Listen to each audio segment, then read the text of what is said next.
प्रकाश सेठ जॅकेटे आमचे मित्र या ठिकाणी आहेत. राम होंडा म्हणून त्यांचं या ठिकाणी एजन्सी त्यांच्याकडे आहे गाड्यांची, होंडा कंपनीची. दरवर्षी ते जे या ठिकाणी विशेष करून स्लम भागातले जे विद्यार्थी आहेत त्यांना हे दप्तर वाटप करत असतात. त्याच्यामध्ये पेन्सिल, पेन, चॉकलेट आणि खरंच विद्यार्थ्यांना त्याच्याकडून दरवर्षी मोठी अपेक्षा असते आणि दरवर्षी हजाराच्या संख्येमध्ये ते दप्तर जे आहेत ते या ठिकाणी वाटत असतात. मी मनापासून त्यांना या ठिकाणी धन्यवाद देतो. दरवर्षी मुद्दामून या कार्यक्रमाला मी या ठिकाणी येत असतो. हो, एकीकडे बघितलं तर नीटच्या पेपर फुटल्यानंतर आता टीईटीचा पेपर देखील फुटलेला आहे. त्यामुळे आता उद्याची परीक्षा जी ती रद्द झालेली आहे. अशा पद्धतीच्या मोठमोठ्या ज्या परीक्षा होतात त्यांच्या परीक्षांवर आता प्रश्नचिन्ह उपस्थित केले जात आहेत. तर टीईटीचा पेपर फुटलेला आहे म्हणून दाखवतं, कोणी दाखवतं की फुटलेला पण नाही.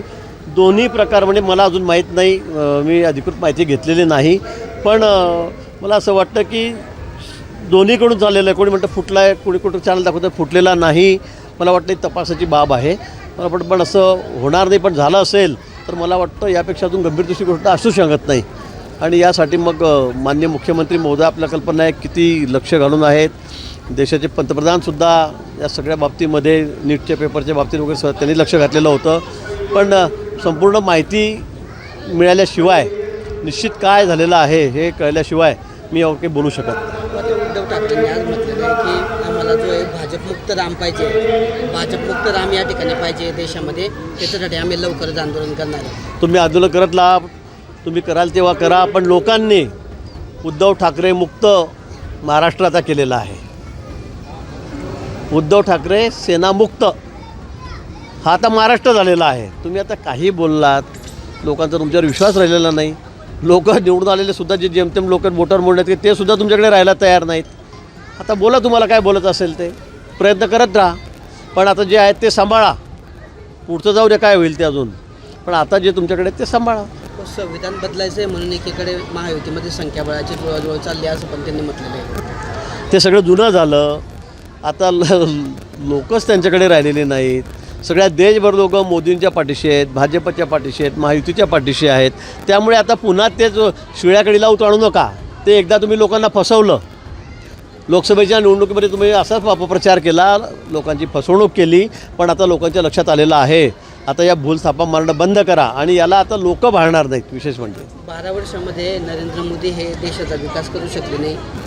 वाराणसीमध्ये जाऊन बघा, ज्यांनी मोदींचे बूट चाटायला गेले त्यांनी देखील विकास केला नाही असं संजय राऊतांनी आज टीका केली. संजय राऊत काय बोलावं त्यांच्याबद्दल आता, त्या माणसाचं काय बोलावं. तरी बाबा ते मतदार सांगतायत ना. आज पश्चिम बंगालसारख्या ठिकाणी आम्ही आज टोटल मेजॉरिटी घेऊन त्या ठिकाणी निवडून आलेलो आहोत. हे त्या संजय राऊतांच्या सर्टिफिकेटची गरज आहे का आम्हाला? मोदींनी काय केलं काय नाही हे सगळं देश बघतोय. त्यांनी काय केलं काय नाही केलं हे सगळं देश बघतोय ना. आणि लोक त्यामुळे आमच्या सगळे पाठीशी उभे आहेत.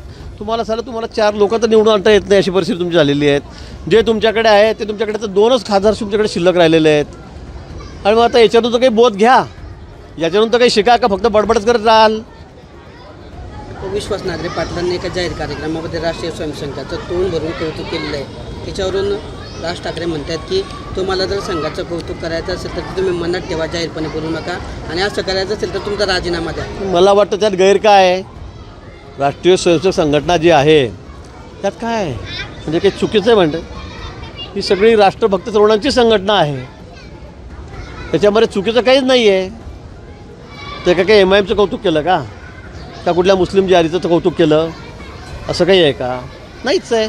राष्ट्रीय स्वयंसेवक संघ ही संघटना सर्वांना माहीत आहे देशामध्ये काय आहे म्हणून, सर्वांना माहीत आहे. आणि म्हणूनच लोक आमच्या पाठीशी एवढ्या मोठ्या खंबीरपणे उभे आहेत. कारण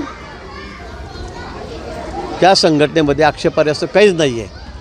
सर्व देशभक्तीचे गुण गाले जातात. राष्ट्रभक्त तरुणांची जी सगळी फौज आहे आणि त्यामुळे कोणाला वाईट वाटण्याचं कारणच नाही. त्यांनी जे बोलले, जे कौतुक केलं ते योग्यच आहे.